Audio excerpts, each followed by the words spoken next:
तो सहयोगियों, स्रोत कोड क्या है और इसका महत्व क्या है? क्योंकि जब आप लोग बताते हैं कि स्रोत कोड क्या है और हमारे डेटा और स्रोत कोड को पुनर्प्राप्त करने का महत्व क्या है, तो यही हमें नाचने पर मजबूर करता है।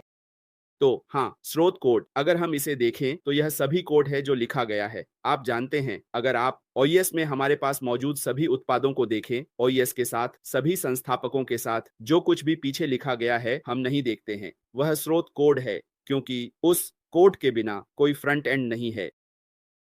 तो कोई समस्या नहीं है। अगर कोई फ्रंट एंड नहीं है तो आप डेटाबेस से कैसे बात करेंगे? अगर कोई फ्रंट एंड नहीं है तो आप डेटा कैसे इनपुट करेंगे? क्योंकि आपको उपयोगकर्ता इंटरफ़ेस की आवश्यकता है और वे सभी उपयोगकर्ता इंटरफ़ेस वे सभी कोड हैं।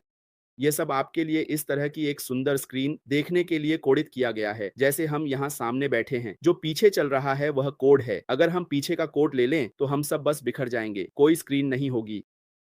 जब जैसे विंसेंट ने समझाया, महत्व हम क्यों इतने उत्साहित हैं? यदि आप उत्साहित नहीं हैं, तो इसका मतलब है कि आप वास्तव में एक सपनों की दुनिया में हैं, जहां आप केवल यह सोच रहे हैं कि आपके जेब में क्या आना चाहिए। जो बात मैंने कही है, वह एक सांत्वना है। चलो 1.4 मिलियन प्लस के लिए एक व्यवसाय बनाते हैं और जो लोग आने वाले हैं, उनके लिए। यह केवल श्री एशब्रुक के लिए नहीं है, वे एक पूरा व्यवसाय बनाते हैं। बस सोचिए कि कोई आपके लिए एक व्यवसाय बना रहा है, फिर वे उसे लेकर समुद्र के बीच में फेंक देते हैं। आपका व्यवसाय चला गया है और फिर मालिक ने महासागर के गहराई में जाकर आपके व्यवसाय को खोजा और उसे वापस लाया, तो आप क्या करेंगे? क्या आप मुस्कुराएंगे, खुश होंगे या दुखी होंगे? पहले बात यह है कि उन्होंने आपका व्यवसाय पुनर्प्राप्त कर लिया है। पैसे के हिस्से को भूल जाइए। बिना व्यवसाय के, बिना पैसे के। अगर आपके पास व्यवसाय नहीं है, तो आप क्या बेच रहे हैं? उन्होंने आपके व्यवसाय को फिर से जीवित कर दिया है, तो आपके साथ क्या होगा? आप जश्न मनाएंगे। जैसा कि यीशु ने कहा, जब आप एक भेड़ खो देते हैं, जब आप उसे खोजकर वापस लाते हैं, तो आप उस एक भेड़ के लिए पार्टी करेंगे, जश्न मनाएंगे। क्योंकि यह पैसे की बात नहीं है, बल्कि आप जानते हैं, क्योंकि आपने अपना व्यवसाय वापस पा लिया है, जो कि स्रोत कोड और डेटा है, पूरा व्यवसाय। आप जानते हैं कि अब हम सही रास्ते पर हैं। हम अब सीईओ का इंतजार कर रहे हैं कि वह कहें, उस बटन को दबाते हैं और आगे बढ़ते हैं। ओईएस के बिना, उसके बिना हमारे पास क्या है? कुछ नहीं। उन्होंने स्प्रेडशीट से शुरू किया, पुराने संस्थापक की ओर बढ़े, ओईएस के माध्यम से संस्थापक और पुराने संस्थापक की ओर बढ़े और फिर किसी ने इसे लिया और इसे महासागर के बीच में फेंक दिया। सीईओ ने गहराई से कहा, आप जानते हैं, इसे खोजें, वापस लाएं। आप क्या करेंगे? आपको इसे चमकाना है, इसे संवारना है। अंदर जाएं और सुनिश्चित करें कि आपकी सभी जानकारी सही है और यही हमें करना है। जाओ और पता करो। अगर लॉगिन नहीं कर पाते, तो डेटा वहां नहीं है और इसका क्या सबूत है? क्या आप दिखा सकते हैं कि मैं ऑन पैसिव का हिस्सा था? तो मैं जश्न मनाऊंगा क्योंकि मैं लॉगिन करने में सक्षम था।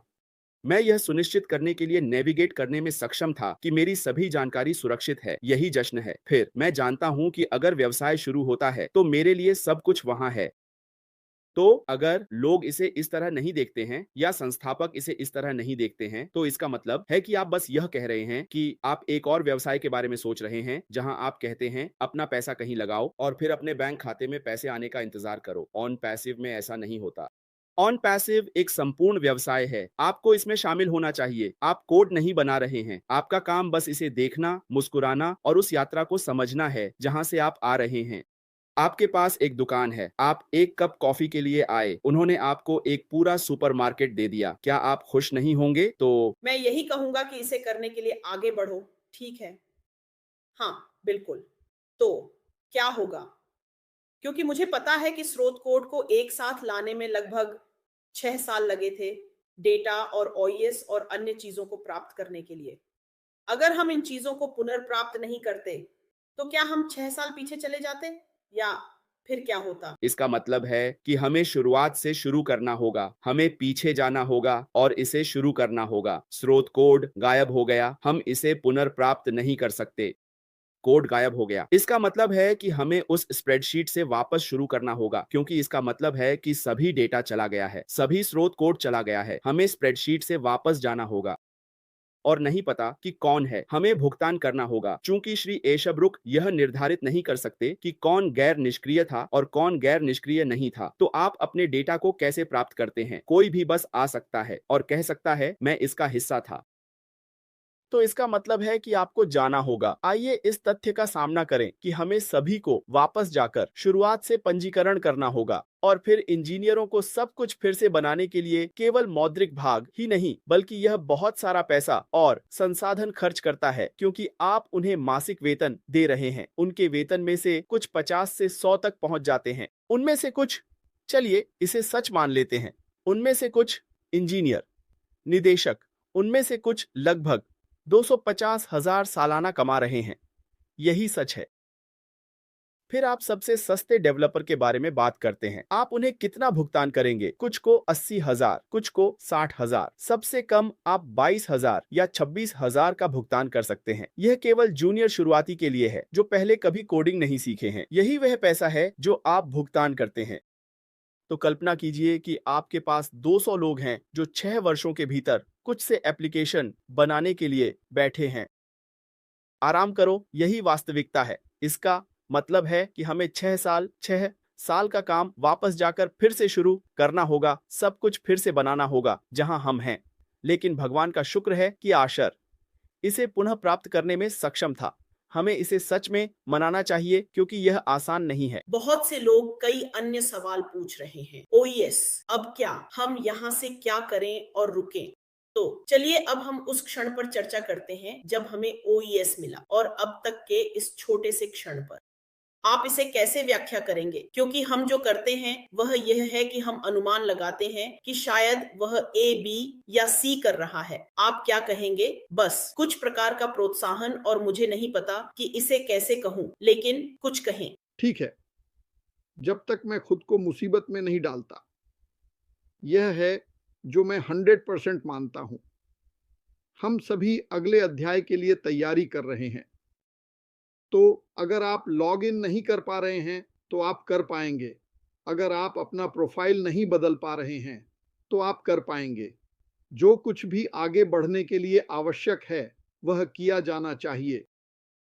तो यह मत सोचो कि तुम पीछे रह गए हो, यह करना होगा और हम बहुत कम समय में देखेंगे। ठीक है, कौन लॉग इन नहीं कर पा रहा है और क्यों, चाहे वह पासवर्ड हो, जो भी हो।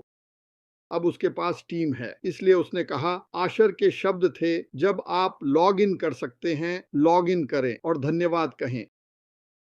मुझे पता है कि लोग घबराए हुए हैं। मैं नहीं कर सकता, मैं 3 खातों में लॉग इन नहीं कर सकता। मुझे परवाह नहीं है, क्योंकि मुझे पता है कि आगे बढ़ने के लिए हम सीखेंगे और समझ प्राप्त करेंगे। ठीक है, मैं चाहता हूं कि हर कोई यह करे, या हम एक सूची बनाते हैं। ये कोई समस्या नहीं है। मैं नहीं चाहता कि कोई घबराए, क्योंकि हमें अपने बैग पैक करने हैं और यह एक छुट्टी का बैग है। ठीक है, जीवन के लिए हम एक ऐसे चरण में जा रहे हैं जहां हम उन चीजों को जीना शुरू करने जा रहे हैं जिनके बारे में हमने 6 साल पहले कुछ मामलों में सोचा था। आशर कुछ ऐसा देने जा रहा है जिसके बारे में हमें कोई जानकारी नहीं है। सुनो, वह बहुत व्यस्त रहा है, लेकिन जो शब्द वह कहता है वे आपको रोमांचित कर देंगे। मैं मजाक नहीं कर रहा। वह कह रहा है कि हम बहुत कुछ हासिल कर रहे हैं हर दिन और वह 24 घंटे काम कर रहा है, लेकिन वह अंततः एक ऐसी टीम के साथ है जो परिणाम दे सकती है, क्योंकि उसके सपने का स्तर चार्ट से बाहर है। किसी ने भी ऐसा कभी नहीं किया। आपको ऐसे लोगों की आवश्यकता है जो यह देख सकें कि वह क्या चाहता है और कह सकें, हम यह कर सकते हैं। यह अद्भुत है, यह अद्भुत है। लोग उसके पास आए, क्यों? वही कारण जो हम आए। उन्होंने आदमी की आवाज सुनी, उन्होंने उसकी आवाज सुनी, उन्होंने यात्रा को सुना और वे कुछ ऐतिहासिक का हिस्सा बनना चाहते हैं। हाँ, वे अच्छा पैसा कमाते हैं। हाँ, बिल्कुल वे करते हैं। वे दुनिया में सबसे अच्छे हैं। वे भुगतान प्राप्त कर रहे हैं। कभी कभी जब आप बड़े होते हैं, 50 और 60 के दशक में, आप एक प्रभाव डालना चाहते हैं। आप कुछ ऐसा छोड़ना चाहते हैं जो आपसे बेहतर हो। आश्वापारा और उसकी टीम और उसके परिवार ने 99% काम किया। फिर उसने हमें एक पेंट ब्रश, दिया और कहा, मैं चाहता हूं कि तुम दुनिया को हरा रंग दो। और हम सभी अपने छोटे छोटे हिस्से का योगदान देते हैं और एक दिन यह सब हरा नहीं हो सकता, लेकिन दुनिया में रंग बेहतर के लिए बदल जाएगा।